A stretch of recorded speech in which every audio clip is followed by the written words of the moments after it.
You want to move down? You have some You guys room want over to here. come down? If you want, you could leave the cameras there, it's fine.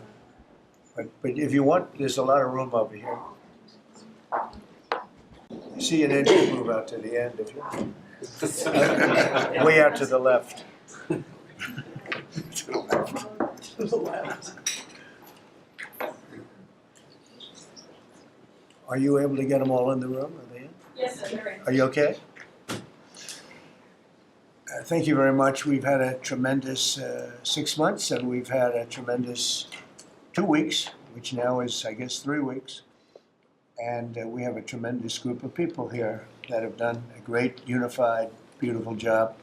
I want to, in particular, because of what she's gone through this last few days, done an incredible job. As you know, Christy, I'm going to ask you to say a few words about Texas. The first person there was the first person I saw on television was you, actually. And you've worked great with the governor, who's terrific. And you might want to tell a little bit about the trials and tribulations, but we appreciate the job that you and everybody have done. You had people there as fast as anybody's ever seen. So I really appreciate it. We all do. And maybe you could say a few words. Sure. Well, thank you, Mr. President. I want to thank you for your leadership. Texas is strong, and the people of Texas are incredibly strong. They've gone through something that is absolutely horrific, and it is heartbreaking to watch these families suffer the way that they are. As soon as this flash flooding event happened, you know, the governor has activated his emergency responders. Nim Kidd is his emergency management director, who is incredible, and has immediately worked with the local first responders to get help to individuals and get them evacuated, put requests in to me. We deployed, sir, right away, as you know, because you and I were talking a lot during this time, the Coast Guard. We also had some assets out of Customs and Border Protection. Our BORTAC teams went in and helped with rescues and clearing debris so that we could get roads open and people get the help that they need. I think when I got there the most, sir, that day, as soon as I arrived on site, was getting a briefing from all the emergency responders, was just how unified they were in focusing on the fact that we're there to save lives. They were there to rescue people, find people who were still alive, and to reunify them with their family members. We as a federal government don't manage these disasters. The state does. We come in and support them, and that's exactly what we did here in this situation. FEMA went to an enhanced level immediately, but as soon as you signed the major disaster declaration, we were able to get them resources and dollars right away, just like you envisioned through state block grants, to help them with cleanup. And we're still there in presence, and FEMA's been deployed, and we're cutting through the paperwork of the old FEMA, streamlining it much like your vision of how FEMA should operate, and it's been a much better response to help these families get through this terrible situation. We still are looking for people. We're still looking for a lot of little girls and other family members that were camping along that river, and they will continue until they find every single person, and we will continue to help them and assist in that. I was surprised when I got there at the camp that day, right after this happened, the parents that were there, the parents that were looking for their children and picking up their daughter's stuffed animals out of the mud and finding their daughter's shoe that might be laying in the cabin, and just hugging and comforting people matters a lot. I'm extremely grateful for God's hand in that whole situation, because hundreds and hundreds and hundreds of people were saved. And this is a time for all of us in this country to remember that we were created to serve each other. God created us to take care of each other. And that when we do that, we are happier, we are more fulfilled, and we can walk alongside people on their worst day and help them get through it and come out the other side, knowing that we can continue to live a life that God has purposed for us. So they're grateful for you.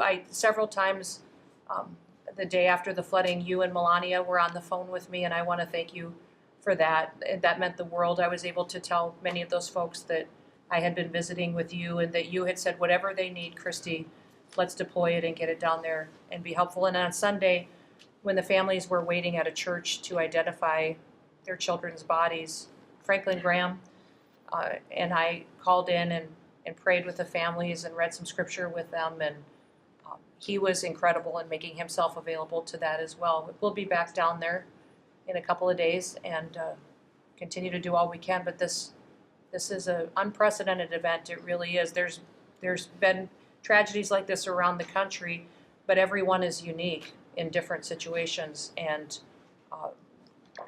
the response the federal government had supporting the state through this, I'm proud of the people that stepped up and immediately came. The Coast Guard, when they came in, they had a difficult time even getting the aircraft in and landed. They had to try several times in the weather to get it in and deploy, and I think we've heard about, our one Coast Guard member that was responsible for saving over 165 people, but that entire crew did incredible work. And all the first responders there did incredible work. And I know people are getting tired now, but they're getting reinforcements and volunteers are showing up. And I just want to commend the governor and his team for being the leaders. And they're so thankful that you're letting them make the decisions and manage the response like it should be. And then us supporting them with the resources of the federal government. We've already deployed dollars to the state, much like the block grants that you've talked about. Right. So they're grateful for that, sir. There's never been a wave like this outside of the breaking of a dam. This was almost a wave that ended up being 30 feet high, more actually. Now with the dam you can understand it, but this approached almost with that speed. When you see a dam break, it's not a pretty sight. It wipes out everything, and this is the kind of thing that built up so fast. And it's happened 2 or 3 times before over the years, but not to this extent.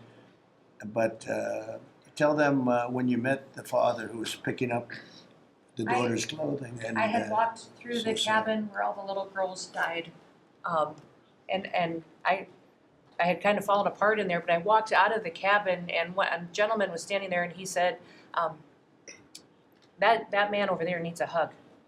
And so I walked over to him, and I hugged him, and I said, do you work here?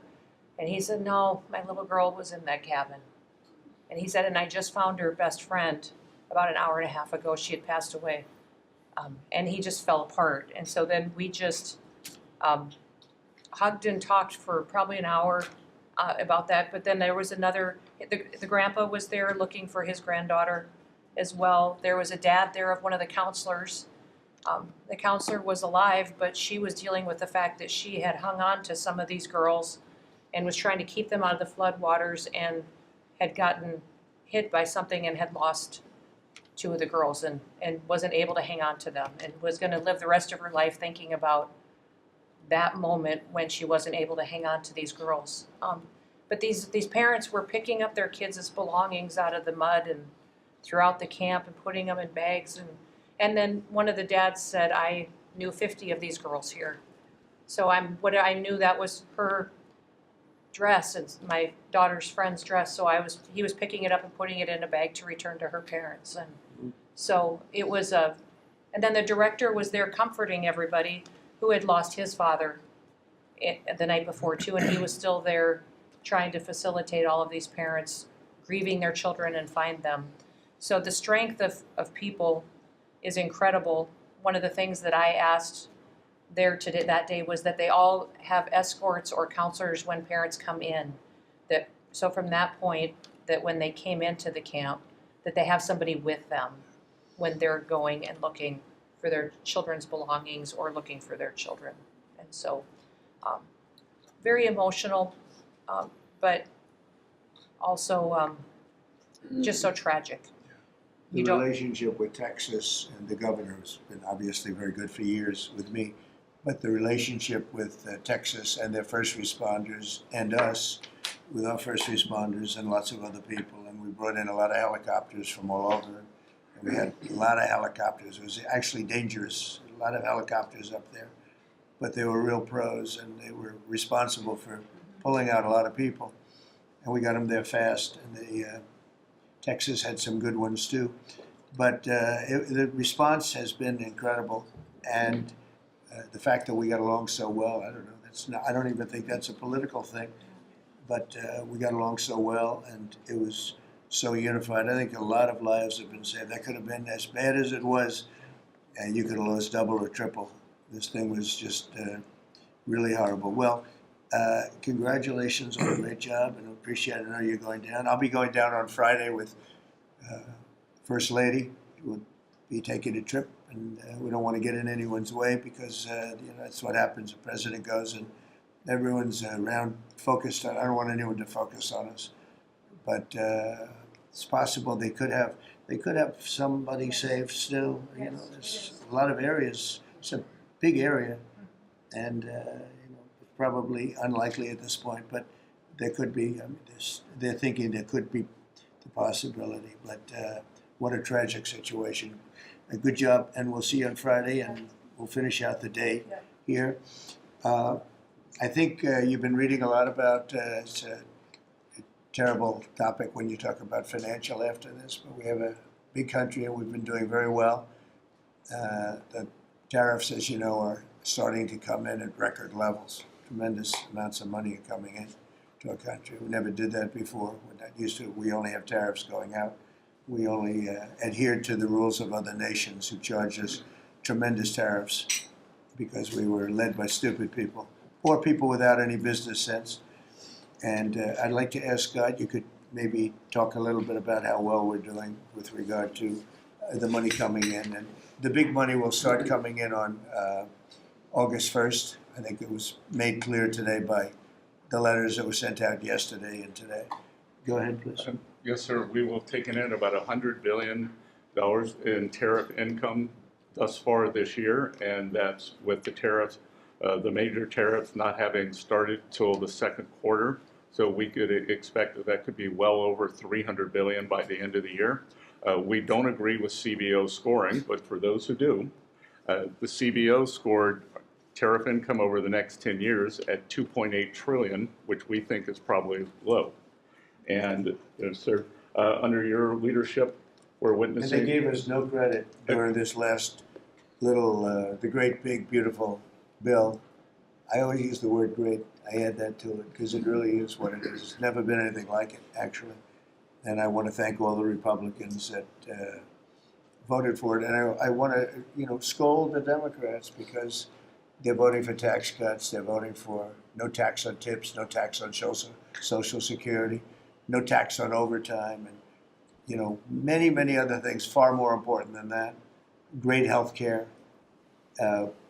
And frankly, every Democrat should lose their election because it was purely political to vote. They were told not to vote for it. So think of it. We got 218 to 2. And then with the Senate, we had 50 to 3. Democrats didn't vote at all. Not one positive vote with all of the good things in there. Economic development money, tremendous border money. Now you're loaded up on the border. And I don't think we're going to need so much of it because we had zero come in last month, so I'm not sure how much of it we want to spend. You may think about that. You may actually think about saving a lot of money because the wall's been largely built, and it obviously worked. But you may want to think about that. But so I think it's incredible when I watch the Democrats, and they have standard lines like they had Russia, Russia, Russia. They had the laptop from hell. It all came from Russia. They make things up and they go with it, and they feed it to you people in many cases. And they said, "Here's our line," and I hear the new line is death. Oh, it's death. Everyone's going to die. There's nothing to do with that. In fact, we're saving our country. Death is from allowing 25 million people into our country, of which 3 or 4 are stone cold, hard criminals. 11,888 are murderers, many of them committing more than one murder. That's death, and the Democrats did that. Joe Biden did that by allowing people to come in here just totally unchecked, unvetted, open borders, open borders. The whole world was dumped into our country from prisons, from gangs, from mental institutions. We have many people walking the streets, walking in areas that we don't know anything about, that came out of insane asylums. They released the insane asylum population into our country, and it's amazing the job that you and Tom Holman are doing, by the way, on that. But we have to get them out, and we have no choice. We have to get them out, and we are getting them out. And so, Pete, you want to tell them about our great military and how well we did with respect to the bombers and the B-2? We had the pilots here 2 days ago, and they were incredible people. Go ahead. Yes, sir. Truly a historic mission, and demonstrated the skill and courage of the United States military. From those B-2 pilots and families that we had a chance to meet, sir, to the fighter pilots, to the refuelers, to the maintainers, to the air defenders who defended the base. What was demonstrated on the world stage was American military might and capability. And it wasn't just Fordo and Esfahan and Natanz that took notice in Iran. It was the rest of the world. That we have a decisive commander-in-chief willing to use these capabilities, which are the best in the world. As the president pointed out, no one else could have done what America did there on that night, and everyone took notice of that. With the One Big Beautiful Bill, sir, we've got $150 billion additional to invest in Golden Dome and all the other weapon systems and stockpiles and shipbuilding priorities of yours. Another month, another historic recruiting bump. It's not just the Army and the Marine Corps anymore, it's the Navy, the Air Force, and the Space Force, all historically ahead of where they've ever been. So historic spirit inside the military. We had a chance to be at NATO, Marco and I, and see how the world responds to us saying it's time for you to shoulder the burden and take the lead for your continent. It only happens with President Trump leading. And we're proud to be a part of what's going on at the border, sir, with now a fourth national defense area where we're helping get to that number 0 and securing the border. But that mission, Operation Midnight Hammer, re-established deterrence. It reversed what happened in Afghanistan. You saw the debacle of what Biden allowed to happen in Afghanistan and what that did to our image. President Trump said, with Operation Midnight Hammer, we're reestablishing American leadership and deterrence, and we're proud to be a part of it, sir. And our so-called enemies were watching. They watched every minute of it. They watched. There was very few people that weren't watching, actually. But they watched every minute. It was a perfect military performance, the likes of which we haven't seen in a long time. I mean, if you compare that to the same country, the hostages from years ago, Jimmy Carter, it was unfortunate for Jimmy Carter. He was a nice man, but with the helicopters going down, the sandstorms, the prisoners, they got captured, then the election, and the prisoners, and Reagan, and all the problems. It was nothing but problems. And that was a failure. And ours was not only the pilots. I mean, those machines flew for 37 straight hours. They didn't stop. They went skedaddle. You know the word skedaddle? It means skedaddle. They dropped the bombs, and somebody said, skedaddle. Let's get the hell out of here. And every bomb hit its mark and hit it incredibly. And as you know, the Atomic Energy Commission said it's gone. That place is gone. We had a lot of fake reporting, mostly from CNN, where a scammer writer, a writer for CNN, who should be fired, by the way, she was involved with the 51 fake intelligence agents, if you remember that. She did that story, created a story out of it. She created a story out of the laptop from hell, saying it came from Russia, but it actually came from Hunter Biden's bedroom, or worse. Just a scammer. And she's still at CNN, which is pretty amazing. But we'll ask you a question about her. But they came up with this concept that maybe the attack wasn't that good. Maybe and I saw it happen right after the attack. I saw this person on CNN. I like to watch the enemy. You learn from the enemy. And I watch, because you have to know where they're coming from. And I watched her say, Anderson, you know, I'm hearing stories that maybe they didn't hit their target. Maybe it wasn't that good a hit. And you know, hearing stories. The next day it was a little more, and the next day a little more. After 3-4 days, she was saying, you know, I don't know. I don't think it was that. Except by that time, everybody knew it was hit perfectly. The evidence is in the planes. The evidence, well, the pilots are the best evidence. But they actually came out of their plane, because they were here the other day, and they said, it was so sad.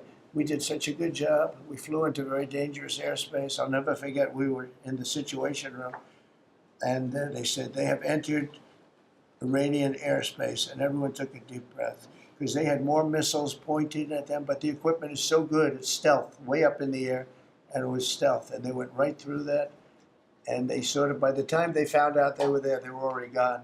That was the word skedaddle, get the hell out of here. But they were right in the most dangerous airspace in the world, and they took those big, beautiful, very fast. They're unbelievable planes. I mean, they become really beautiful works of art. I always thought they sort of were cool, but now they look better than just cool, don't they, huh? But they dropped the loads, and literally they would hit, if you look at this table, from here to there, they had a half a refrigerator door is the way to best explain it. Take a refrigerator door, average size, cut it in half. That was their target. They hit every single one. Then we had 30 missiles, Tomahawk, shot from submarines 300 miles away.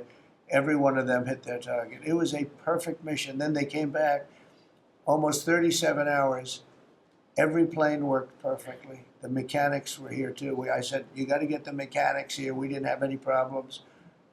If you remember, they had a lot of problems with the helicopters, but they did fly through a dust storm, which they shouldn't have done.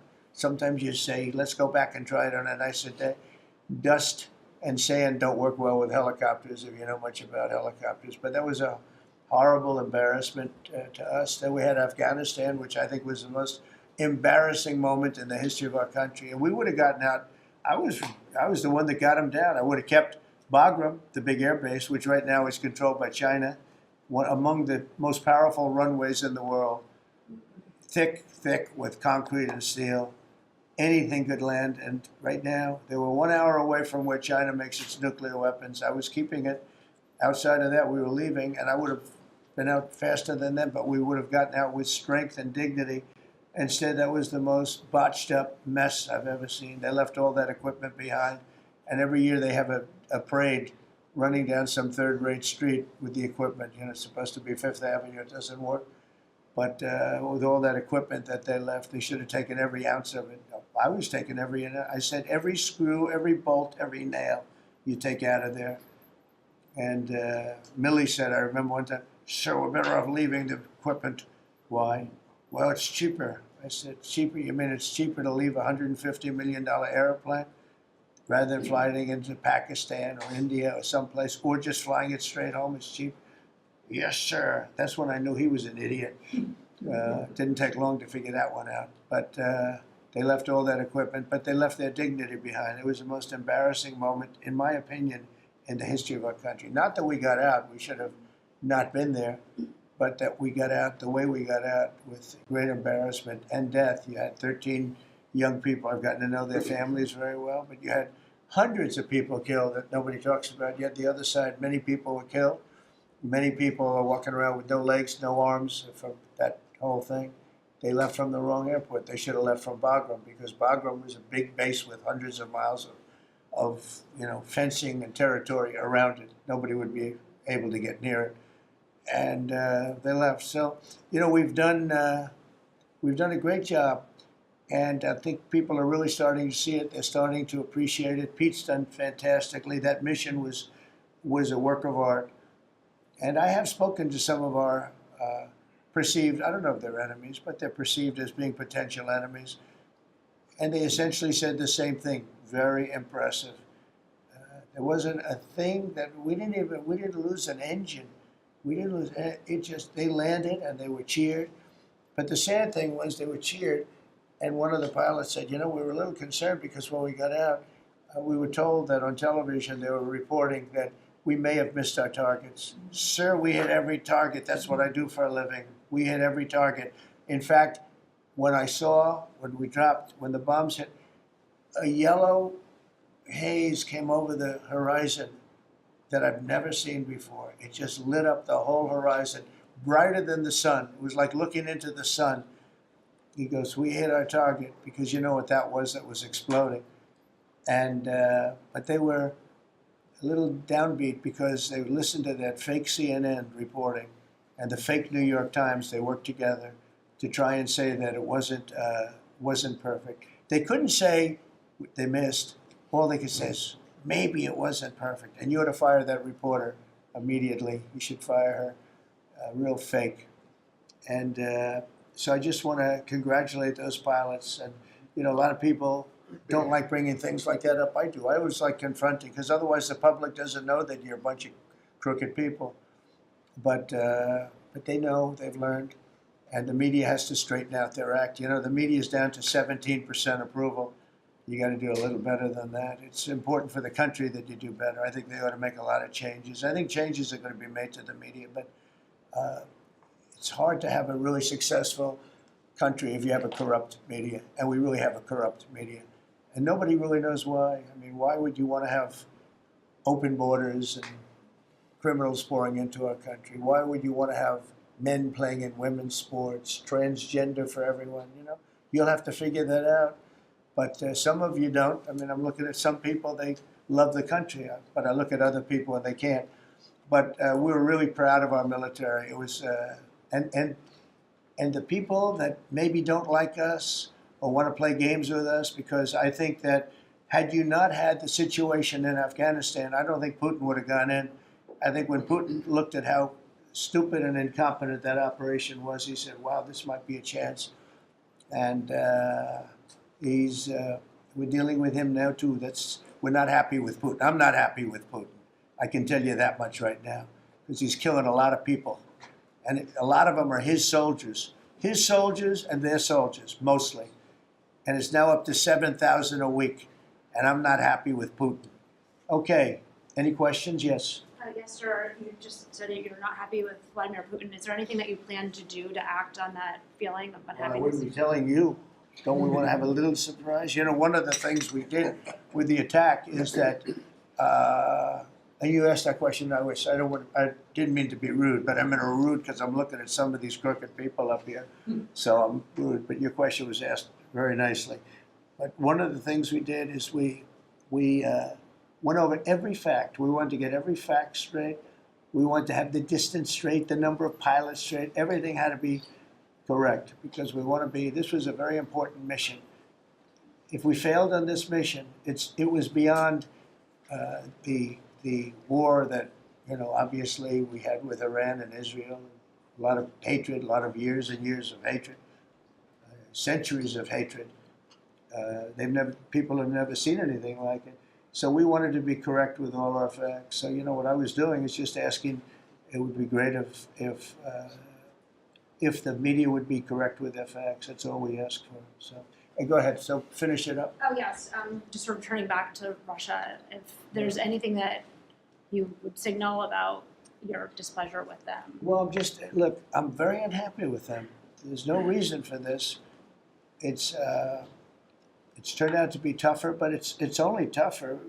And I will say the Ukrainians were brave, but we gave them the best equipment ever made. We gave them the anti-tank busters that knocked out tanks. I mean, you just aim them in the direction of the tank and the tank is gone.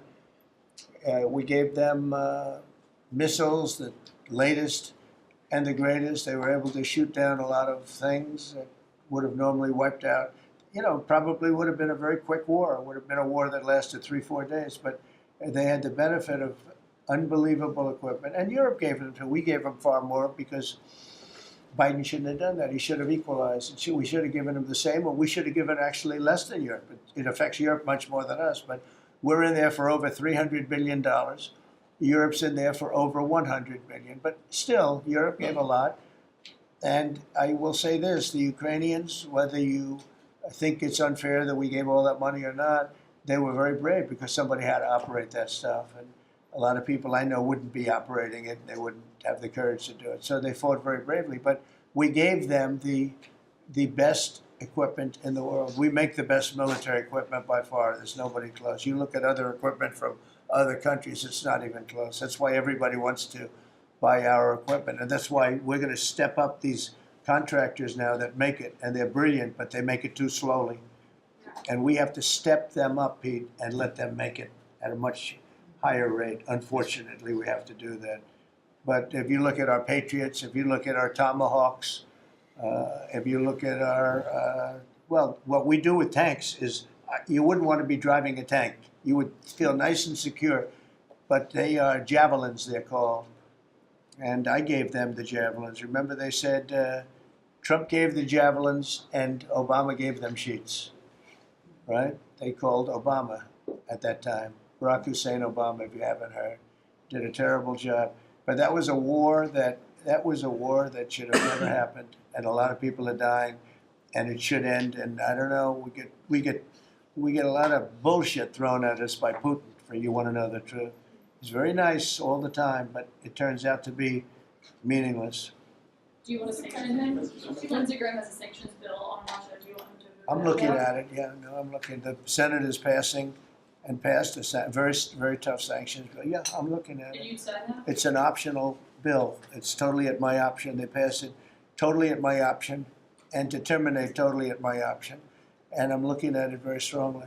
Yesterday you said Yeah, Palestine actually, war. the Go ahead, Council, the Council of Economic Advisors released a new report saying that imported goods have actually decreased in price from December. I know, it's not Very an much. Well, my question is, With Fed the chairman- tariffs. Well, the Fed chairman keeps saying that tariffs are going to cause price increases. Are we Are the prices just not chairman passed of the through? Fed? Yes, exactly. Well, Are the You prices, do a better job than him. Thank you. Are the prices just not passed through yet? No, I think what's happening is everything's evening out. You know, when we charge, see what people don't understand, the other countries have been charged, almost every country charges us tariffs. We had deficits with everybody for years, for decades. And we were like this big monolith that made bad deals with everybody. We rebuilt South Korea, we stayed there. It's okay, we rebuilt it and we stayed there. And they pay us very little for the military. I got them to pay billions of dollars, and Biden then canceled it when he came in. I sent to South Korea as an example. We give you free military, essentially, very little. And I think you should pay us $10 billion a year. And they went crazy. But they agreed to 3. So I got 3 with a phone call. And I was satisfied. I said, but next year we have to talk. And then we had a rigged election, and we never got to talk. And you know what Biden did? They probably went to him and they said, listen, Trump treated us terribly, and we shouldn't be paying anything, and he cut it down to nothing. So that's what happens. It's ridiculous. That's the other thing. We're talking to countries about contributing to the military, not only just paying more in NATO, but contributing. We have 45,000 soldiers in South Korea. We have 45,000 soldiers in Germany, 52,000 actually. And that's a huge economic development for them. That's tremendous amount, just like having a city. It's tremendous money for them, and it's a tremendous loss for us. So we're talking, in a very nice way, we're talking to them about it. It's very unfair. We supply the militaries to many very successful countries. I mean, South Korea is making a lot of money, and they're very good. They're very good, but, they should be paying for their own military. President Trump, can I ask you a question about Jerome Powell as well? And then the question to the Attorney General. Jerome Powell, and then I have a question for the Attorney General. Jerome Powell, who you've been pressuring to lower interest rates, he's facing accusations of lying to Congress, which is a potential crime about the Well, then he should resign immediately. We should get somebody in there that's going to lower interest rates. Do you want congressional Why don't you call Republicans for to- his resignation? Do you want congressional Republicans to investigate and It's pursue okay and with punish? me. I think he's terrible. I think, look, we're paying, I call him Too Late. T-O-O, Too Late, like Too Tall Jones for the Dallas Cowboys, right? Too late. He's always late. But he wasn't late with Biden before the election. He was cutting him like crazy. It didn't help too much, did it? But he was cutting him like crazy before the election with Kamala and Biden. He was trying to get them in, I guess. I don't know. He was recommended by somebody that worked for me. I like you better. If I can ask the Attorney General a question too. Sure. Your memo and release yesterday with Jeffrey Epstein, Yes. it left some lingering mysteries. One of the biggest ones is whether he ever worked for an American or foreign intelligence agency. The former Labor Secretary, who was Miami U.S. Attorney Alex Costa, he allegedly said that he did work for an intelligence agency. So could you resolve whether or not he did? And also, could you say why there was a minute missing from the jailhouse tape on the night of the step? Yeah, sure, if I could. Could I just interrupt for Sure. 1 second? Are you still talking about Jeffrey Epstein? This guy's been talked about for years. You're asking, we have Texas, we have this, we have all of the things. And are people still talking about this guy, this creep? That is unbelievable.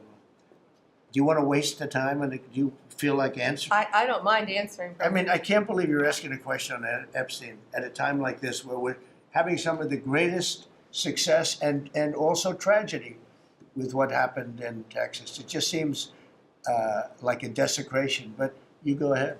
Sure. First, to back up on that, in February, I did an interview on Fox, and it's been getting a lot of attention because I said, I was asked a question about the client list, and my response was, it's sitting on my desk to be reviewed, meaning the file along with the JFK, MLK files as well. That's what I meant by that. Also, to the tens of thousands of video, they turned out to be child porn downloaded by that disgusting Jeffrey Epstein. Child porn is what they were. Never going to be released, never going to see the light of day. To him being an agent, we can get back to you on that. And the minute missing from the video, we released the video showing definitively the video was not conclusive, but the evidence prior to it was showing he committed suicide. And what was on that, there was a minute that was off the counter. And what we learned from Bureau of Prisons was every night, they redo that video. It's old, from like 1999. So every night the video is reset, and every night should have the same minute missing. So we're looking for that video to release that as well, showing that a minute is missing every night. And that's it on Epstein. Mr. President, just on the tariffs again, August 1st, you said it is the deadline.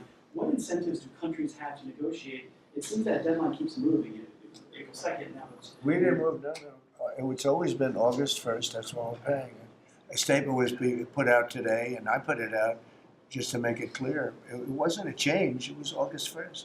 We don't change very much. You know, every time we put out a statement, they say he made a change. I didn't make a change. Clarification, maybe. No, August 1st they pay. And everybody pays, everybody has to pay. And the incentive is that they have the right to deal in the United States. If they don't want to, they don't have to pay and they don't have to deal here. But if they want to buy and make a lot of money and sell in the United States, they have to do that. You know, if you go back and look at some of the good presidents, our country was the wealthiest, proportionately the wealthiest, from 1870 to 1913. It was an all-tariff country. We didn't have income tax. That came in in 1913. We had tariffs. And we had so much money we didn't know what to do with it. We had, we had a couple of presidents that were very, very strong.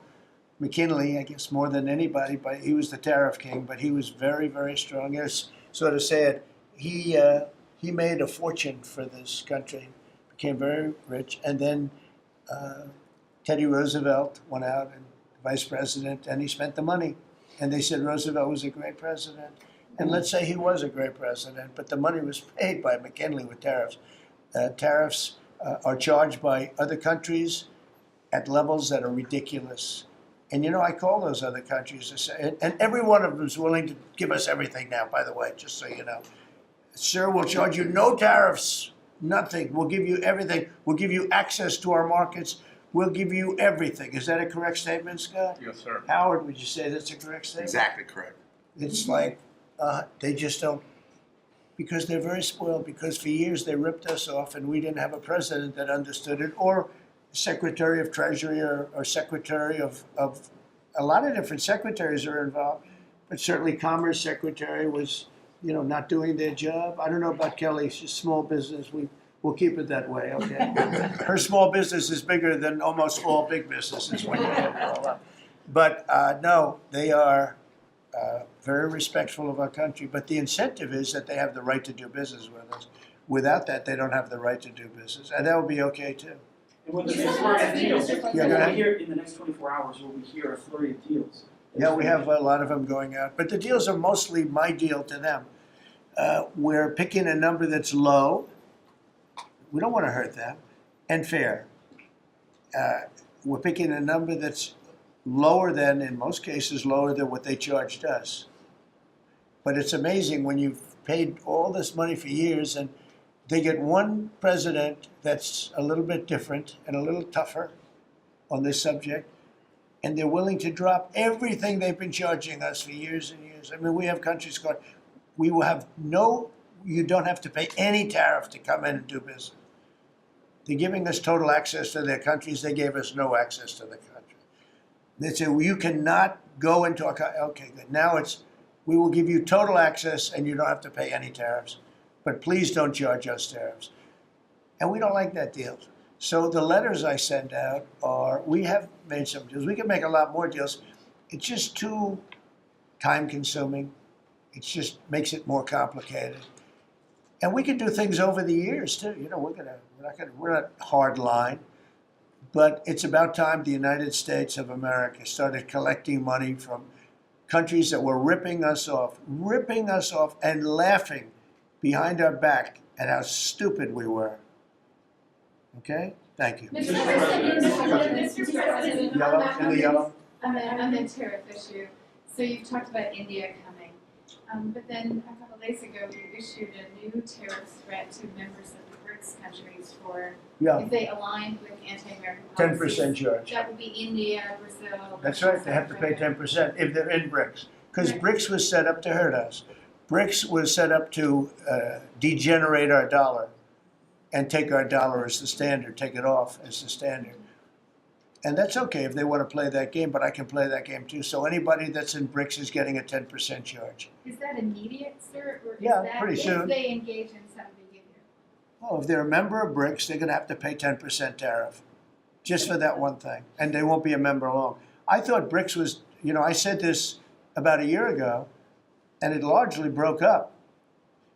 But, you know, there are a couple that hang around, but I thought it largely broke up. BRICS is not, in my opinion, not a serious threat. But what they're trying to do is destroy the dollar so that another country can take over and be the standard. And we're not going to lose the standard at any time. If you have a smart president, you will never lose the standard. If you have a stupid president like the last one, you would lose the standard. You wouldn't have the dollar as you. And if we lost the world standard dollar, that would be like losing a war, a major world war. We would not be the same country any longer. We're not going to let that happen. The dollar, you ever hear the expression, dollar is king? The dollar is king. We're going to keep it that way, okay? And I'm just saying, if people want to challenge it, they can, but they're going to have to pay a big price. And I don't think any of them are willing to pay that price. There's some question Thank you, Mr. President. Are you optimistic about reaching the tariff deal with the European Union soon? Well, the European Union has been speaking to us, Ursula and the whole group, and they've been very nice. They treated us very badly until recently. Now they're treating us very nicely. It's like a different world, actually. They've treated us very badly. They were among the toughest to deal with. Actually, in many respects, they were much worse than China. Look at what they do to our companies. They sue Apple. They sue Google. 17 billion they got from Apple on a lawsuit that they didn't have a case. They have, you know, judges that are European Union judges. And they ruled, they take so much money away from our country in terms of that, in terms of other things that they do. They're very tough. But now they're being very nice to us. And we'll see what happens. We're probably 2 days off from sending them a letter. We are talking to them. I just want you to know, a letter means a deal. You know, a lot of people said, we got 200 countries. We can't meet with 200 countries. We have a few trusted people that know what they're doing, that are doing a good job, but you can't do it. You have to do it in a more general way, but it's a very good way. It's a better way. It's a more powerful way. And we sent them a letter. You read the letter. I think it was well crafted. And mostly it's just a little number in there. You'll pay 25%, 35%. We have some at 60, 70. Those are ones with massive, you know, where we have massive trade deficits because they've treated us very badly.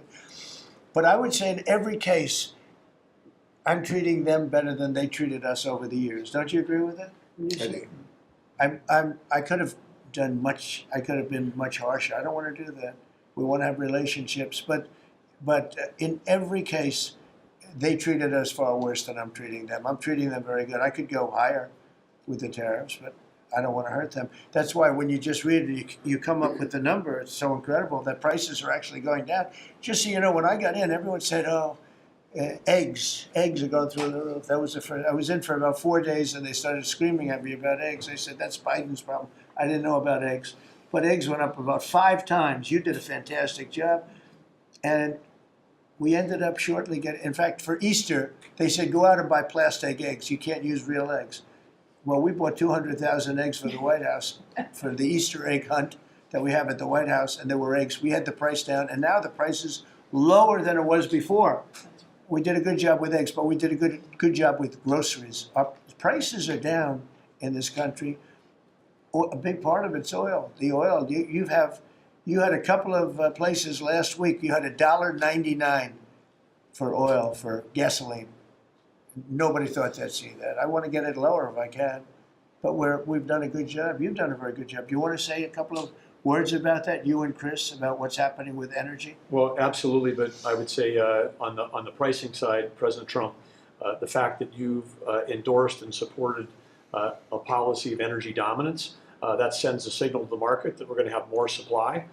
You talked during the campaign about inflation being a country buster. You've broken the back of inflation.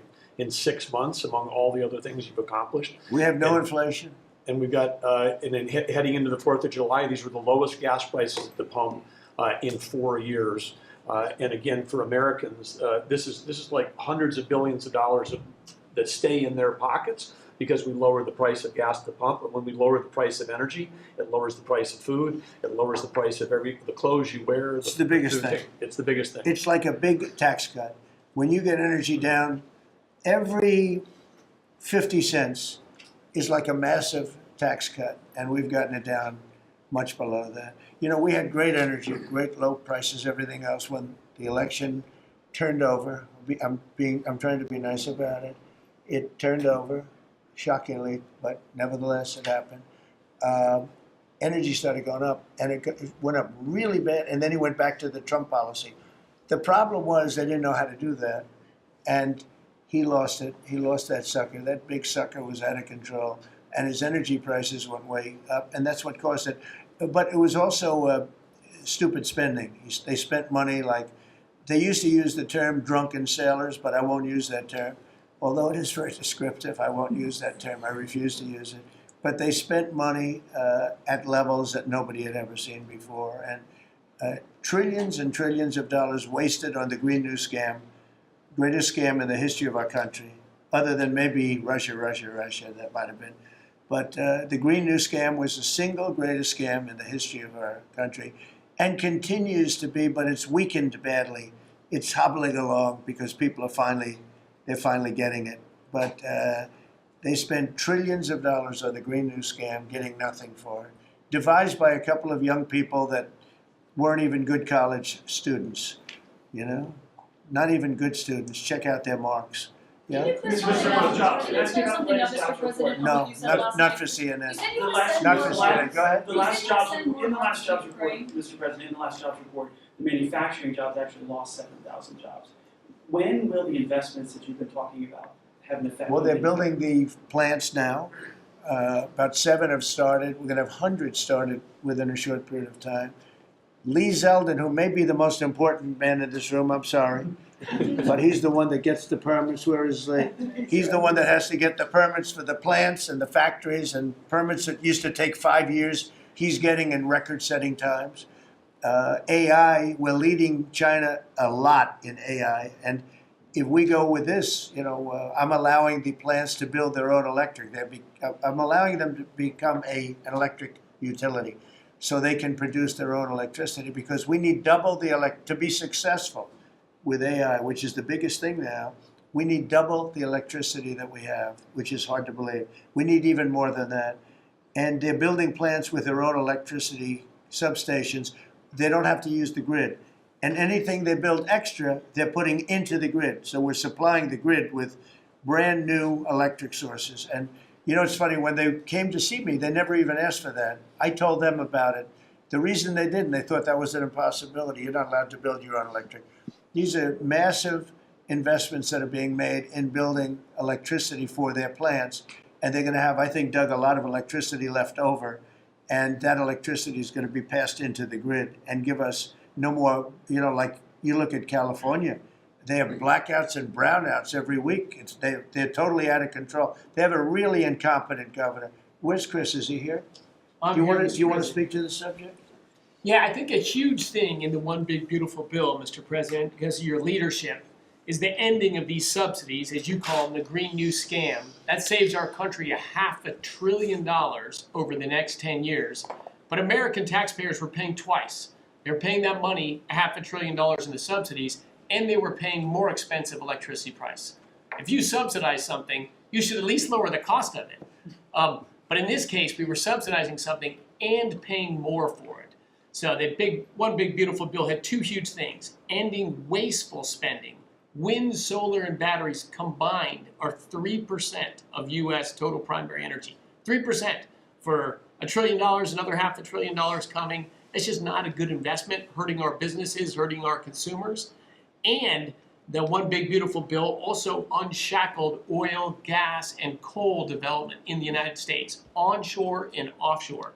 Secretary Burgum has been working tirelessly on how, by getting the government out of the way, private businesses will develop more resources in the United States, lowering costs for American consumers and making much better leverage for the United States to help our allies abroad and reduce the power of our adversaries abroad. So just a huge win on the energy front all around, and I thank you for your leadership. We're setting records now on energy, and there'll be nothing compared to what they'll be in about a year from now. But we're setting records, and wind is a very expensive form of energy. It's very bad for your beautiful surroundings, the plains and the valleys, and the birds are dying all over the place. You know, the whole thing is a disaster. They're almost exclusively made in China. Not that I have anything against China, because I don't have a great relationship with President Xi, but I asked him, how many wind farms do you have? He makes them, but they don't have a lot of wind farms, I'll tell you, very, very few. And wind is tremendously expensive and is very ugly. And if you own a house that's inside of a windmill, your house is worth less than half. And you hear noises. And interestingly, in New England, you probably read, where for 50 years they had 2 wells washed up, 50 years. And last summer, they had 14 washed up. Now, I'm not saying that's the wind farm that was built, but maybe it is, right? Probably is. It's tremendously expensive, and it can only be done with subsidy. You know, I know a man that's in that business, and one of the biggest in the world actually runs a company that builds these stupid windmills. And he said, I hate the business because it's the only energy where you need subsidy. He said, energy shouldn't need subsidy. You should make money with energy. So wind. The other one is the solar, those big solar fields. They're taking our farmland. Our farmers are like mortified by it. They hate it. It's very, very inefficient and very ugly too. You know, probably better than a windmill, but you go around and you see all these things that are 3 miles long by 3 miles wide, and you say, what the hell is that? And it's a lot of plastic from China. It's plastic, black plastic from China. Now, we want to be smart. We're going with, look, China right now is building 58 coal-fired plants, 58 big ones. They have 62 on the books to build. We've reintroduced clean, beautiful coal, because you know you can do a lot with coal now. Clean, beautiful coal, and natural gas, and all of the other things that we have. But we don't want wind, and we don't want solar, because they're a blight on our country. They hurt our country very badly, and smart countries don't use it. Solar sounds good, I will say, and I like, on occasion, you'll see a roof which is made out of solar brick, but it's a smaller use. We need the kind of thing that's going to fire up our plants, and it's not going to be wind, you know, that is very intermittent, as you probably know. But they've spent a fortune. They've spent trillions of dollars on this stuff, and I'll just give you one other story. A friend of mine is a very successful guy. He went back to see his mother in Minnesota, hadn't seen her in a long time, and he wasn't back for 10 years, which isn't a nice story. I mean, you don't see your mother for 10 years. She's got some difficulties, which I know the guy, he does have some difficulties. He's very successful, but probably not the nicest person. It was actually longer than 10 years, but he went back and he told me he wanted to go and look at the valley. There's a valley in Minnesota that he thought was so beautiful. And I hadn't seen it in a long time. He's driving along the road. He said, oh my, I'll use the word gosh, oh my gosh. He said, oh, he said, it looked like a junkyard. You had 159 windmills. They were all over the place. Some were old, some were newer, different companies, different shapes, different sizes, different colors. Many of them were terminated meaning closed. You can't take them down because the environmentalists don't let you bury the blades because they're made out of a fiber they say is bad for the earth. So they want you to put them up, but they don't let you take them down. But many of them were turned off. He said it looked like a junkyard. Go to Palm Springs, California, and take a look at that pile of junk. And you go into a wealthy neighborhood. Before you get there, you have to ride through hundreds of windmills that are, most of them are turned off. They're rotting, they're rusting, they're 30 years old, 20 years old, and they have a very short life. You know, those windmills have a very short life, especially the ones that are in the nice salty Atlantic Ocean and Pacific Ocean where the salt just gets under that steel and decimates it. No, it's a horrible, horrible thing for our country. And I speak out. It would be nice to say wind, because it sounds so good, doesn't it, Doug? Wind, wind. But it's not. It's these ugly machines, and they're all made, you got to see, some are a little taller, a little shorter. They're made by different companies. They have different stocks. They have different blades. They have different everything. It is so horrible. And if you look at smart countries, they don't use it. Smart countries don't use it. And we're now a smart country. We're a brilliant country. We're not smart. We're brilliant now. We're going to be a brilliant country. We have to be, because we have to catch up for some really stupid people that did a bad job. Yes, Brian? Yes, Mr. President, I've got a quick comment, some feedback as a native Texan, someone that I grew up bringing my kids to a camp very near the affected camp now. Thank you on behalf of Texas. I've gotten hundreds of messages that want to thank. If you're in the cabinet room, you can tell the president and his team on behalf of Texans, thank you so much for the quick response and the loving and the hugs. I saw that you gave. Two quick questions. I saw a Palestinian senator. His name is Schumer. He's a great Palestinian. No, he's a Palestinian. He's become a Palestinian. He's abandoned the Jews. But I saw him say, it's Trump's fault. Yeah, that's right. It's Trump's fault. He was actually, do you ever see John Lovett's The Liar? Where he goes, yeah, I went to Harvard. That's right. This was Schumer. He goes, yeah, it's Trump's fault. That's right, it's Trump. I actually saw that stupid guy try and blame it on me, and I said, man, that's a tough one to take. But his career is limited because I hear AOC is going to beat him, and she's no bargain either, by the way. Go ahead. Well, I'm just saying that's an example of an America First team effort to get this country back. So that's what America First looks like for the viewers watching us at home. Two questions. It looks like we have a rogue judge, an Obama-backed rogue judge that is attempting to block the funding to Planned Parenthood, which the big, beautiful bill cuts off the funding to Planned Parenthood. Any plans to challenge that? Okay. Absolutely. Yes, we're on it. We're on it. And I texted, I believe, I talked to yesterday Secretary Lutnick and Secretary Besson. I reached out to you to let you know that we were on it in the big, beautiful bill. Wonderful. And then I let her handle that question. Did you notice? I said, go ahead, handle that. Then my second question for Secretary Rollins. You did an amazing press conference today in front of the Department of Agriculture. You talked about the Farm Act and the need to get China out of our country, owning farmland. For the viewers at home that might have missed that, can you recap what that means to national security to make sure we can grow our own food? Well, thank you, Brian. Sir, if you don't mind. Yes, this morning Secretary Hegseth, Secretary Noem, and Attorney General Bondi and I had a press conference at the USDA. I just happened to have a chart in case it came up, but obviously the Chinese owning of farmland in our country is a massive national security issue. And for the media, you can see the yellow is where all of the farms have been purchased over the last number of years. And the red is around all of the military bases where that farmland has been purchased. So this is a massive national security issue. The press conference this morning included 3 of our greatest governors as well, Sarah Sanders from Arkansas, Jim Pillen from Nebraska, and Bill Lee from Tennessee. The states have begun taking a leadership role to ban the purchasing of China farmland. Obviously, Congress needs to step up and catch up, and we're going to be working alongside of them as well. We had some of our members, great members of Congress there, but it is time. And I think that this morning was symbolic of many things. The first of this administration working every day to effectuate President Trump's leadership and unequivocal support of America First. But second, just how close we are as a cabinet. I don't know in any other administration that you'd have 4 cabinet members at the USDA on a Tuesday morning when it's about 110 degrees outside, with the sun beating down on us, talking about Sir, Your Vision. So I think it was a great day. It was just the start. There's an executive order coming and some other things coming behind that. But protecting America's farms isn't just about protecting our farmers. It's also about national security. So that's what we discussed this morning.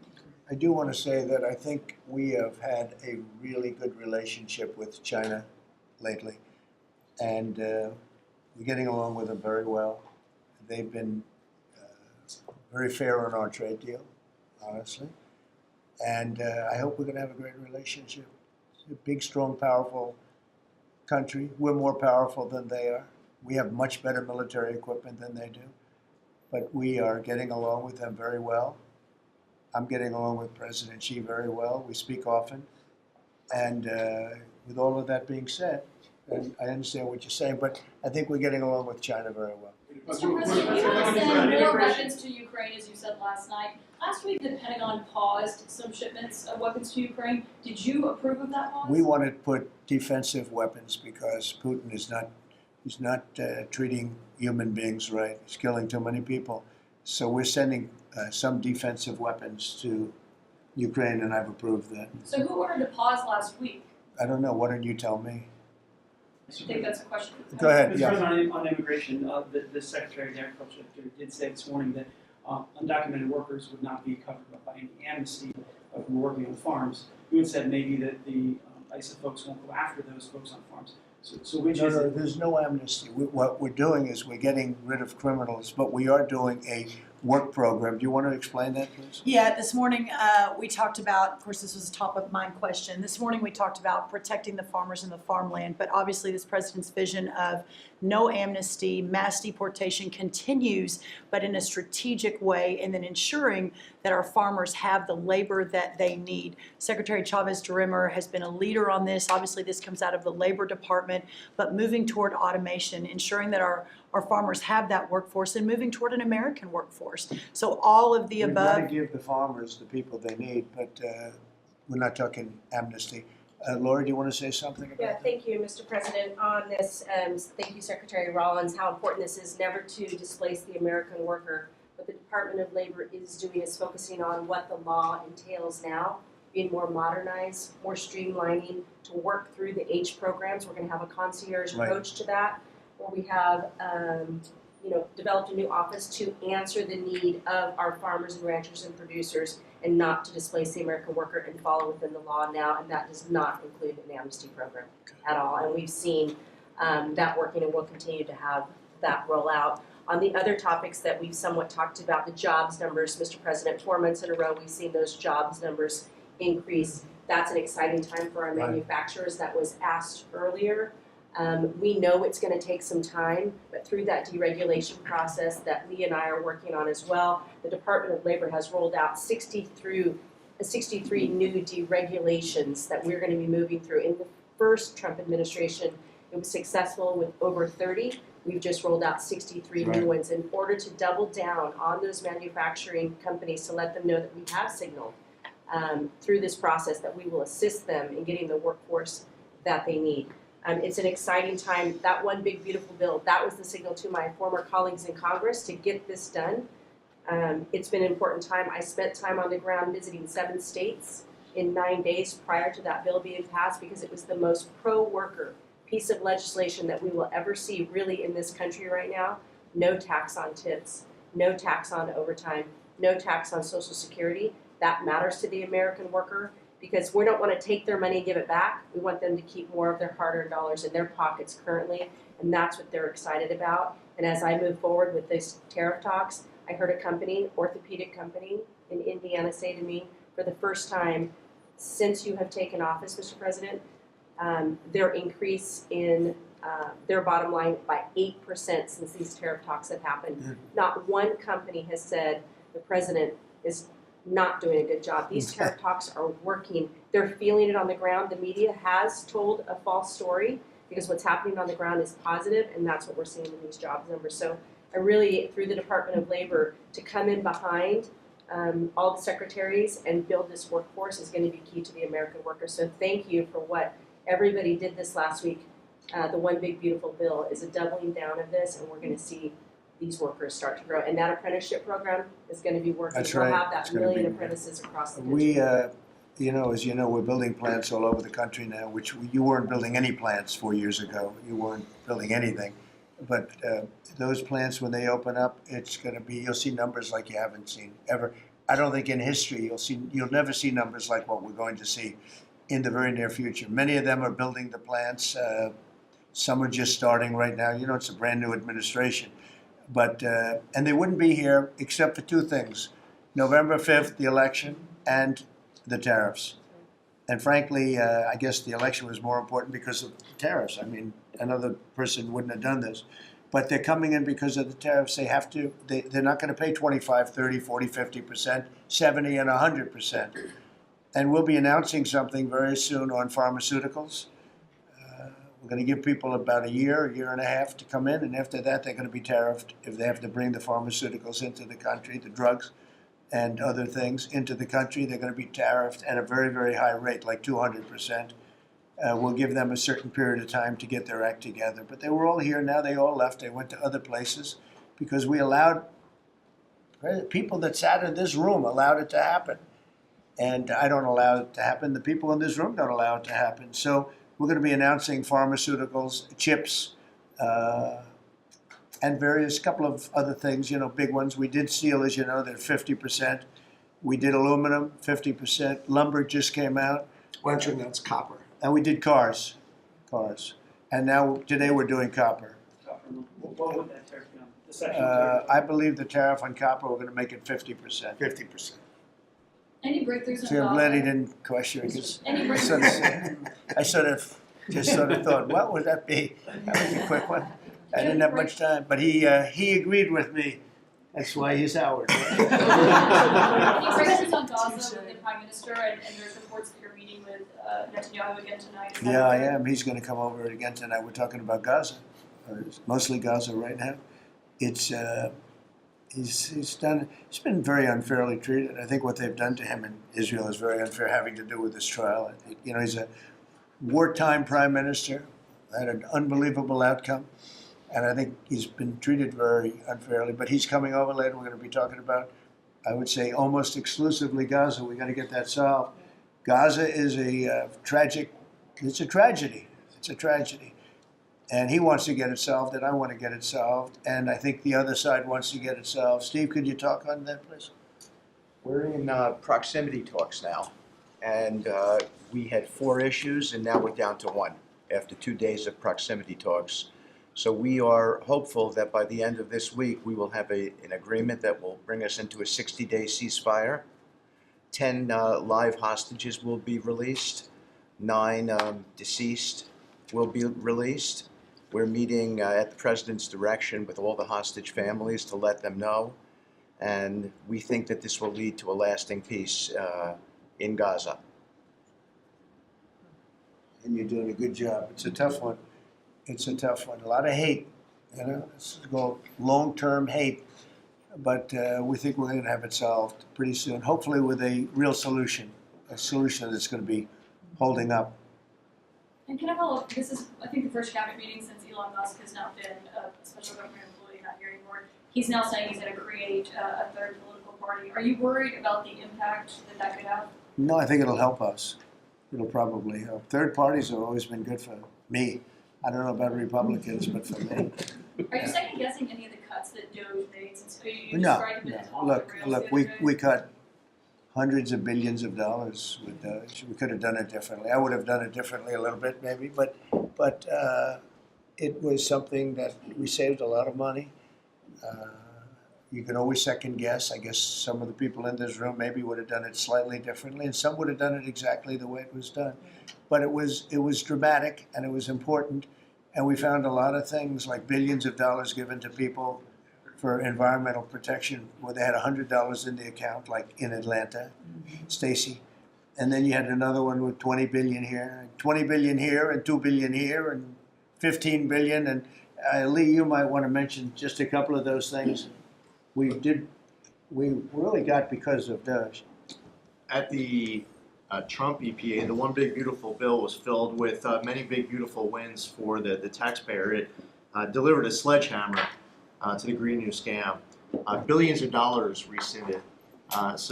It's a big deal for the American taxpayer who sees money go through pass-throughs that are filled with self-dealing and conflicts of interest. They see unqualified recipients. They see reduced agency oversight, and they want accountability with their tax dollars, and they got it. In the example of the Stacey Abrams connected NGO, they received $100 in 2023. They got $2 billion in 2024. They had to complete training on how to develop a budget that was put into their grant agreement. They, out of nowhere, started paying a CEO $800,000, a COO $450,000, 22 people making over 150 grand. Out of nowhere, this is tax dollars. So money go through pass-throughs, through other pass-throughs, through other pass-throughs, and we lose oversight over it. And you see that it's going to former Biden officials, it's going to former Obama officials, it's going to Democratic donors. And we're not here saying we want to take money from a left-wing NGO and give it to a right-wing NGO. We want to give it back to the taxpayer. This is about us being good stewards of American tax dollars without any apology or regret. That's why President Trump was elected last November. Because there were a whole lot of people who maybe they hadn't voted Republican in a long time. Maybe they didn't even vote for President Trump the first time around in 2016, but they're regretting that vote from 2016 and they were making it right in 2024. So the One Big Beautiful Bill gave us the tools to rescind billions of dollars more. We're seeing hundreds of thousands of dollars that'll get wasted per electric vehicle as an example of this money that was going through it. They gave $50 million to a group called Climate Justice Alliance. They say that climate justice runs through a free Palestine. The Biden EPA gave $50 million to a group that says that climate justice runs through a free Palestine. We say that if you're going to spend $1 in the name of remediating an environmental issue, then spend the dollar on remediating an environmental issue. We say that we can protect the environment and grow the economy. We want to help grow more baseload power in this country. So why is it that it took this long for this team to get assembled, to be able to fix the mess that we inherited? But gosh, we love showing up at our jobs every single day, first thing in the morning, because all day long we get things done for the American taxpayer. And Congress did its part last week by passing One Big Beautiful Bill to deliver this accountability and to cut off the Green New scam. So maybe it's a bad day for Stacey Abrams. Maybe it's a bad day for all those well-connected Democrats getting paid off. But you know what? God bless America. Because at the end of the day, President Trump is here, J.D. Vance is here, and the greatest cabinet ever assembled to deliver that much-needed and highly demanded accountability. That was a very good answer.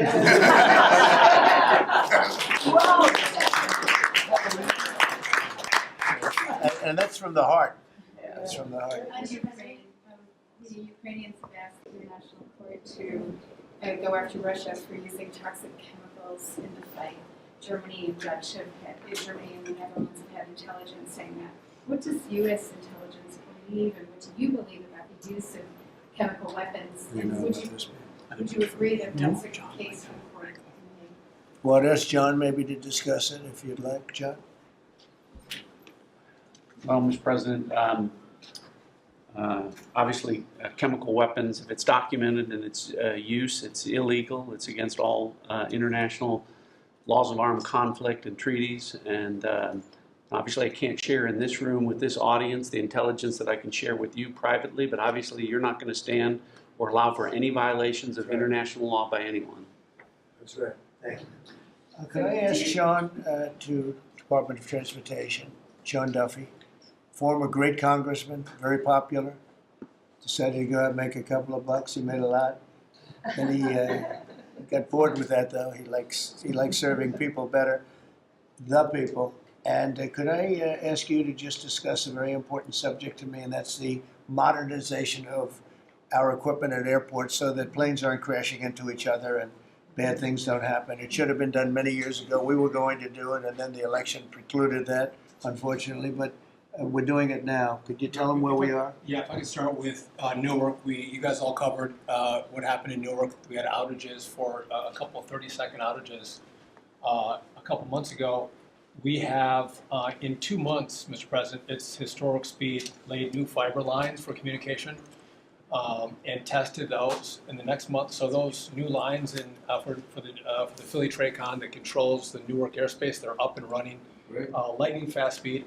June was the most on-time June ever in the history of Newark for air travel. So that's going incredibly well. By the way, we shouldn't have dealt with this because Joe Biden and Pete Buttigieg had moved the center from New York to Philadelphia. They didn't test the lines. They didn't do the work, which is what brought us all these problems. But in the big beautiful bill, we got $12.5 billion. This is a historic investment in air traffic control. And so what the money is going to allow us to do is move from copper to fiber all over the country. So new copper lines. We think we can do that in 1.5 to 2 years. We have radar that dates back to the 1950s, some of it from the 60s and 70s. We get brand new radar across the country as well. We have some infrastructure money to build TRACONs and centers, the en route centers that control the traffic across the country. So this is a massive new start to rebuild air traffic control. And again, this is dilapidated. Americans think that their government takes care of them and makes the investments that are necessary to make the country work. And for 30, 40 years, the investments weren't made. And so under your leadership and direction, we are making those investments. And per your direction, right now we are interviewing what we could call a general contractor or an integrator. One company to manage. It's a massive project. The FAA is not qualified to manage this kind of a project. So we are now going through the process of finding who that one company will be to manage the whole project. We'll interview those companies together and make that selection. So we'll write one big beautiful check to one beautiful company that'll be responsible for this whole build. But if I just make one last point, this is not enough money. We're going to need more. But this is a massive new start. The biggest investment. We'll need some more money on top of it, but a great start from the big beautiful. It's a starter. It's very important to us. And just to cover that, there have been accidents, and my pilots, I would often hear them say, "Oh, good," and they would use a different system, a different country to land in New York. They'd use the radar and other things from a different country. I said, "What's that?" He says, "Oh, our system is so bad." And I knew that. We were all set to start. And Boot Edge came in, and what they did was so crazy because they hooked it copper into fiber, into steel, they had all different systems. They had hundreds and hundreds of contractors, different contractors for different airports. They spent billions of dollars, and they made the system worse because you can't hook copper into fiber. It doesn't work that way. You just can't do it. It's not doable, but they tried to do it. Didn't work out too well. And in the end, it was just a complete disaster. We want to have one great company. Now, Raytheon's going to bid. IBM's going to bid. We have 5 or 6 bidders that really are good and do this stuff. And we want one, because I know about overruns. I look at the railroad out in California, headed up by one of the worst governors in our country, who I used to get along with, actually, but he's just, when you lose 25,000 houses and you would have had your cities burned down. If we didn't step in, Los Angeles would have been burned to the ground. But you look at that, and I said, I really know how to build. And you got to have one guy, one contractor, one great one, whether it's IBM or Raytheon is good, but you have 4 or 5 that are really, really great, and they're all bidding against each other. But you don't want to have one doing the wire and one doing the digging and one doing the demolition and then they're all saying they all blame each other because they're saying they were late and therefore you have to pay me millions of dollars more money. I know the system so well, and we're going to have a great company do the whole thing. We're going to get a fantastic price. Maybe we'll get them. They're very big and very strong, and maybe we'll get them to make a contribution toward getting it done at the right price. But we're going to have a great system. When we finish, we will have the best system on earth, done by one of the 2 or 3 best companies. There are only a few companies can do this. This is not.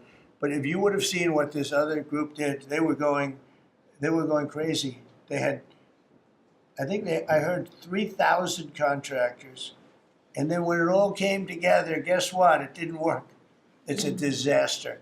So we're going to have in a pretty short period of time, so it'll take us about 2 years to build it. And we'll have a contract given out probably over the next couple of months. We have some great bidders, some great companies that want to do the job. You're going to have great air traffic control. Can I just make one last point of this? So the last administration signed a contract with an American company to fix the copper to fiber, and that contract was a 15-year contract. The system is failing today, but that's how idiotic and incompetent the last administration was.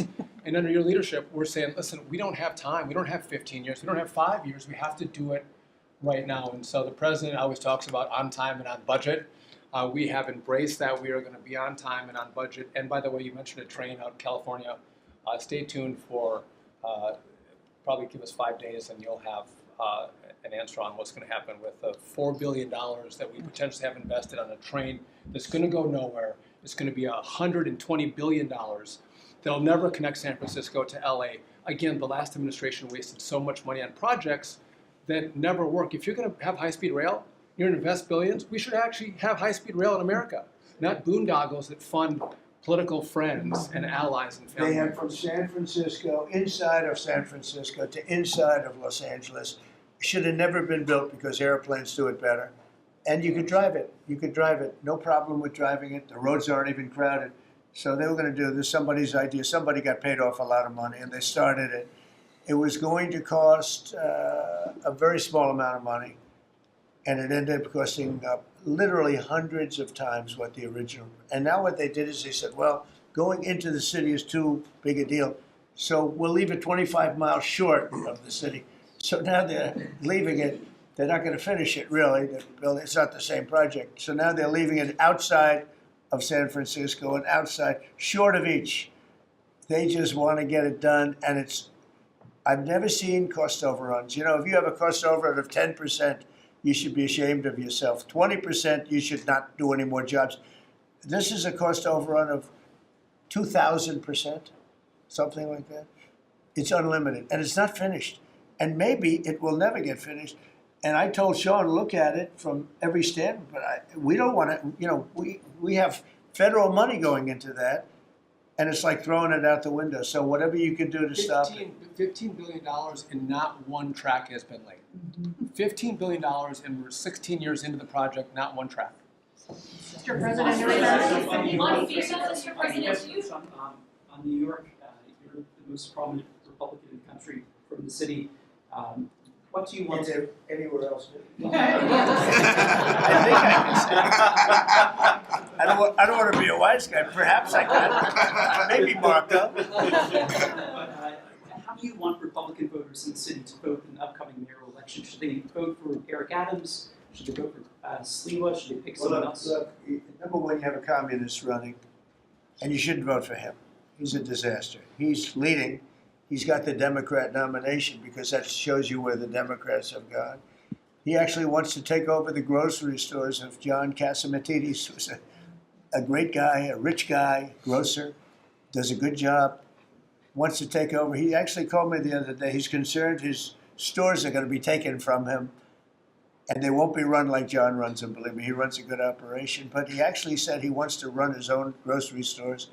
Now, this is a man who's not very capable, in my opinion, other than he's got a good line of bullshit, and he's convinced them to go with him. Now, as you know, Cuomo does have capability as running, but he got knocked out, and now they're running as, you have Eric Adams, the current mayor, you have Cuomo, and you have Curtis Sliwa. And Curtis runs every 4 years. He seems to be a fixture on the running scale. But you know, it's I'm not getting involved. But I can tell you this: I used to say we will not ever be a socialist country, right? Well, I'll say it again: we're not going to have. If a communist gets elected to run New York, it can never be the same. But we have tremendous power at the White House to run places when we have to. We could run D.C. I mean, we're looking at D.C. We don't want crime in D.C. We want the city to run well. Susie Wiles is working very closely with the mayor, and they're doing all right. I mean, in the sense that we would we would run it so good, it would be run so proper, we'd get the best person to run it, the crime would be down to a minimal, would be much less. And, you know, we're thinking about doing it, to be honest with you. We want a capital that's run flawlessly, and it wouldn't be hard for us to do it. And we've had a good relationship with the mayor, and we're testing it to see if it works. But New York City will run properly. We're going to bring New York back. I love New York. You know, I loved New York for a long time. Then we had a bunch of crooked people in there. You have an attorney general who's a total stone cold crook, New York State, Letitia James, a total crook. All they do is want to go after political opponents. They do what's ever expeditious for them. She's the one that took out Cuomo because she wanted to run for governor, and then she ended up getting 1% of the vote. She polled at 1%. She dropped out, went back to attorney general. You have a lot of crooked things going on in New York. We're going to straighten out New York. Maybe we're going to have to straighten it out from Washington. But when I see a communist who has actually gotten a Democrat, pretty much gotten the Democrat nomination, they also went to that new form of voting, which is a beauty. You go in there in third place, you come out in first. That's that form of voting that they have gone to. You know what I'm talking about. It's not too good. We're going to do something for New York. I can't tell you what yet, but we're going to make New York great again also. We're going to make it great again with the country. What we've done in this country in the last 6 months, nobody has ever seen it. And I told the story, the King of Saudi Arabia was over there. They gave us $5.1 trillion between Saudi Arabia and UAE, Qatar. 3 stops, $5.1 trillion coming into our country as an investment, biggest investment ever made. And it's all going to good stuff. I mean, all real big, good stuff. Energy projects, big, big things. But they all 3 told me essentially the same thing. We thought your country was dead, and now you've got the hottest country in the world. We're right now riding the hottest country. We all, and you can all be proud of it. We're in the hottest country. This is the hottest country in the world. There's nobody close. Made hotter by some great pilots and great machines that nobody else has. Those great, big, beautiful machines, they rode those machines right into the toughest territory, and nobody knew what the hell happened. And then they hit their targets perfectly, and it was complete and total obliteration. And that's why that war ended, Steve. They told me that's why the war ended. The war ended when they saw that, it was over. And we're very proud of it. But we have the hottest country in the world right now, from a country that was close to dead. And if I didn't win, if you would have had the other person win, we all know who she is. Whether it was she or Biden, they're the same. He may have been more competent than her, and that's hard to believe, right? But if you had that ideology in, I don't believe you would have had a country anymore. I think you would have had a country that was broken up. But we had a dead country. Now we have the hottest country in the world, and everybody knows it, and everybody said it. Mr. Vice President, do you have anything to say? Well, thank you, Mr. President. I just want to say that I'm very proud of the whole team. I think everybody has worked together. You see Pete and Marco and Steve working on some of the diplomacy, Christy and Pam working on the border. We just have a really, really solid team, and we've done a lot of good work. And in particular, I want to congratulate the White House staff led by the President on getting the One Big Beautiful Bill passed. Yeah. I was personally skeptical, sir. I never told you this, but I was skeptical we'd be able to get that thing done by July 4th. We did it because we worked together and we worked very well. So it's an honor to be a part of it, but I'm really proud of you guys for doing a great job. The beautiful thing about it, it had something for everyone. That's right. Most people said it had to be broken into 7 bills. It's so big. The problem was that some of those 7 have nothing for anyone, but they had to be done for the country. You know, sometimes you have to do things for the country that aren't necessarily popular. We had a couple of them, and that wouldn't have worked. So the One Big Beautiful Bill, many people said it could never be approved. Too big, too everything. There's too much. But it had something very big and very important for everyone, and it's great for the country. And remember, the Democrats have come up with a false narrative, you know, just whatever. It's just a line that they send to everybody and that they print. I think in the case of this, it's death, death. Everyone's going to die. I heard that. Everyone's going to, just the opposite. Everyone's going to live. What we're doing is saving our country and making it much bigger, better, and stronger than it ever was. I'd like to ask, Marco's been doing such a great job. Do you have anything to say? Well, it's just going through a list here, Mr. President, and I think the Vice President's pointed out to the great team you have, and all these achievements that have happened domestically. But you think about it, under your leadership, we prevented and ended a war between India and Pakistan. NATO's now at 5% for the first time ever, the highest numbers ever. A peace deal between the Democratic Republic of Congo and Rwanda. A 12-day war that ended with an American operation that we're the only country in the world that could have done. Hopefully, pretty soon, a peace deal between Azerbaijan and Armenia. The entire Middle East and the infrastructure of it has the potential now to change because of Syria and Lebanon, and it hasn't even been 6 months. Sure. It hasn't even been 6 months, so it's a a straight lot. testament to your leadership in this thing. Well, thank you very much, and you've done a fantastic job. Could I just ask Linda, she's involved in so much, she's so talented and so good, and she's working on a couple of little things like Harvard, who was given $5.5 billion over a short period of time. We caught him on that one, that's crazy, but you're working on so much, you want to bring education back to the States. How are you doing?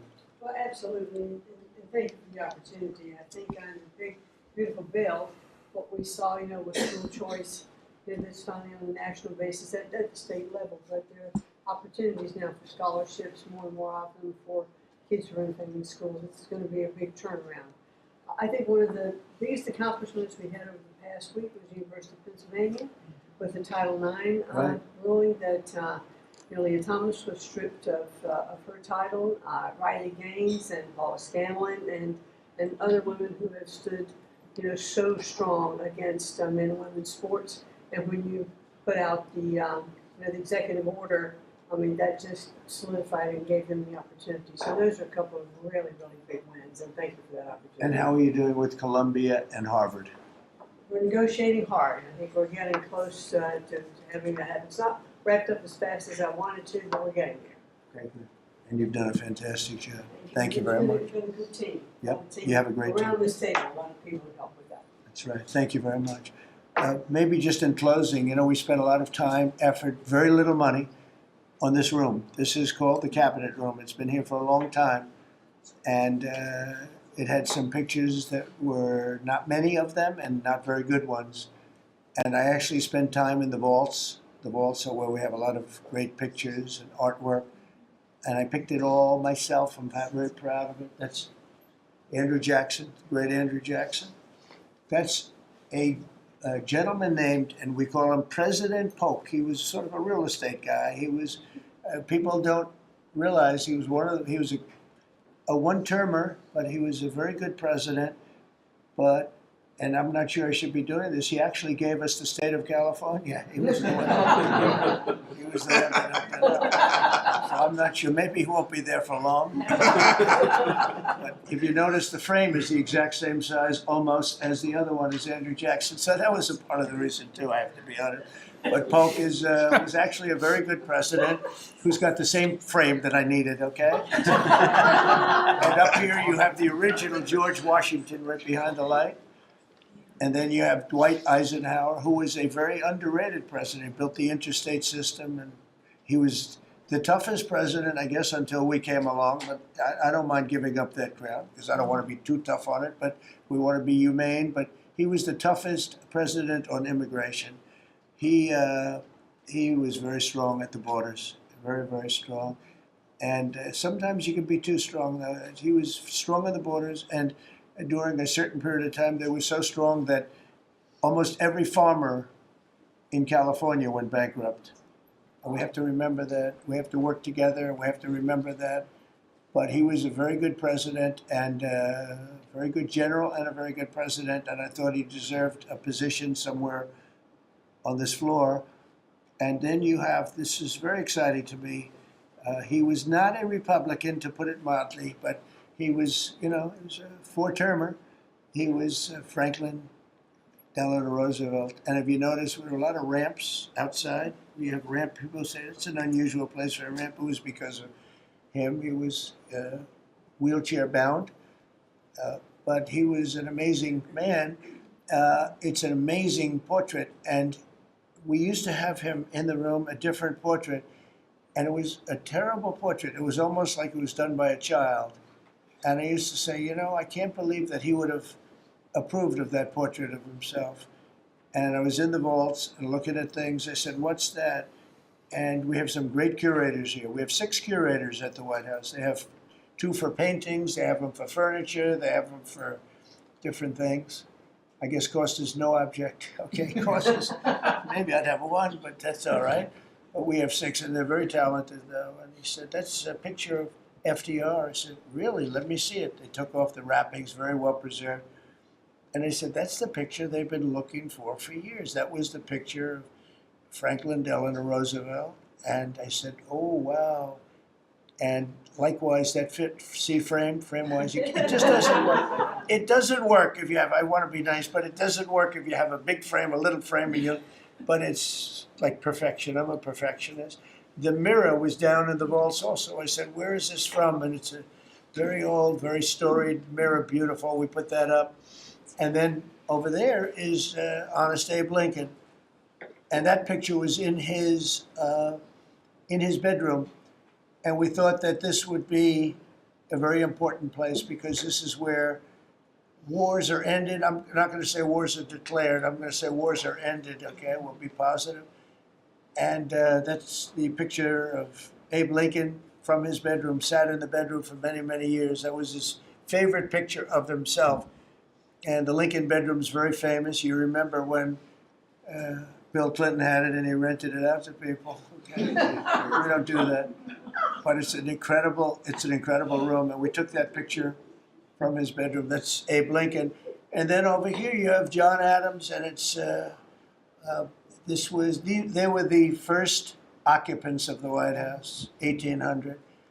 And John Quincy Adams, Mrs. Adams, they were the first occupants. So we have them looking at each other, and in between their stare is Abraham Lincoln trying to make peace. And that picture was in a room that I have that was not important, like the cabinet. I gave it up. I said, I have to give it up because that's one of the greatest pictures in the White House. The White House is tremendous art. And the Oval Office, when we're there, we'll go over that. That's really been something. Then we got the drapes, and we got the whole thing. We got new drapes. We got new, wasn't a big expense, very, very small. And we took some of the chinaware and silverware and trophyware, they call it, from the vaults, and we had it cleaned up. Hadn't been shined up in 100 years. Some of this has sat in the vaults for over 100 years. Amazing. Over 100 years. Many of the pictures that were put up in the Oval Office, as an example, those two as an example. So he was president. They moved in 1800, and he won the election, I believe, in November of 1800, John Quincy Adams. And we thought that would be, he was considered to be a good president, and he was the first occupant of the White House, so it sort of made sense. And I love the frame of those pictures. Look at those frames, you know, I'm a frame person. Sometimes I like frames more than I like the pictures. And we have the flags of the Marines, and Space Force now has its own flag. I'm very proud of Space Force, but the Army, Navy, Air Force, Marines, Space Force, the whole thing. And Coast Guard is right there. We never forget the Coast Guard. They do a great job. So we have the flags throughout the office. And it's really become quite a beautiful place. I don't want to tell this, Marco pointed it out. I was going to leave the clock. So as president, you have the power. If I go into the State Department or Department of Commerce or Treasury, if I see anything that I like, I'm allowed to take it. Do you believe this? So I'm in Marco's, I see this gorgeous clock, grandfather clock, and there it is. I said, Marco. He didn't know about it. I had to read him the rule and regulation. I said, Marco, I love this clock. Look at it. It's beautiful. He said, what clock? I said, the clock that's in the other room is incredible, and nobody gets to see it there. Marco, I tried to talk him into it first, and it sort of worked, and then I had to use a little more. I said, I'd love to take that clock out and put it in the cabinet room. He said, no, are you serious? I said, Marco, I have the right to do it, Marco. And he said, all right, what the hell?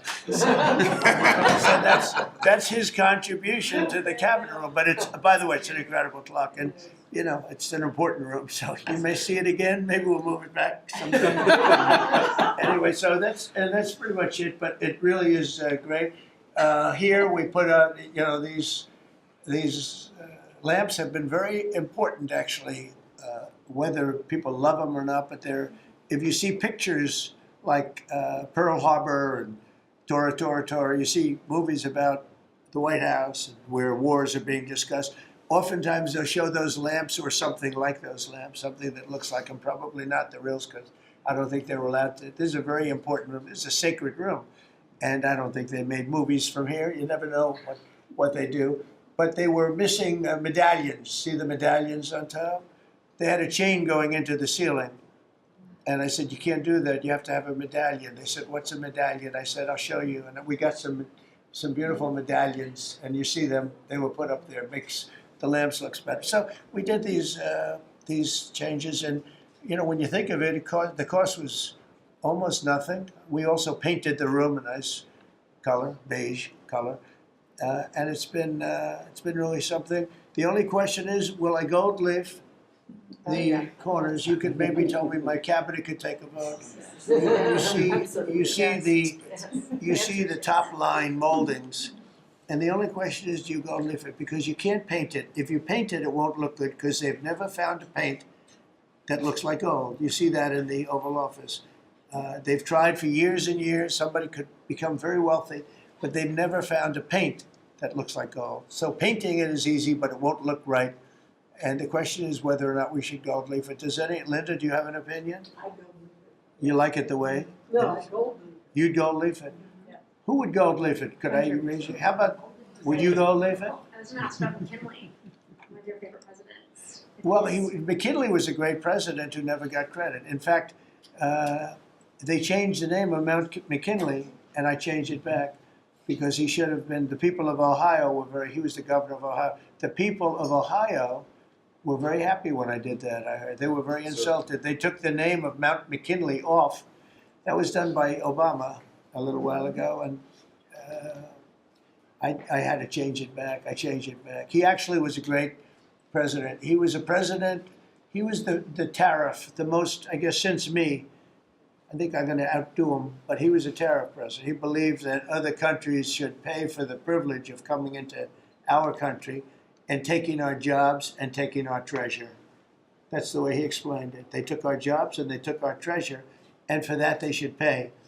And he made them pay, and he built a tremendous fortune. In fact, in 1887, they had the Great Tariff Committee was set up in 1887 because our country had so much money, we didn't know what to do with it. And they set up a committee of, as they called them, elites, a term that we have to change because I think a lot of the people that are elites aren't elite. I think the people that aren't elite are elite, so we're going to have to maybe switch that around somehow. But they had a committee that was set up to spend the money because it was such a large amount of money. At that time, it was nobody had seen anything like it.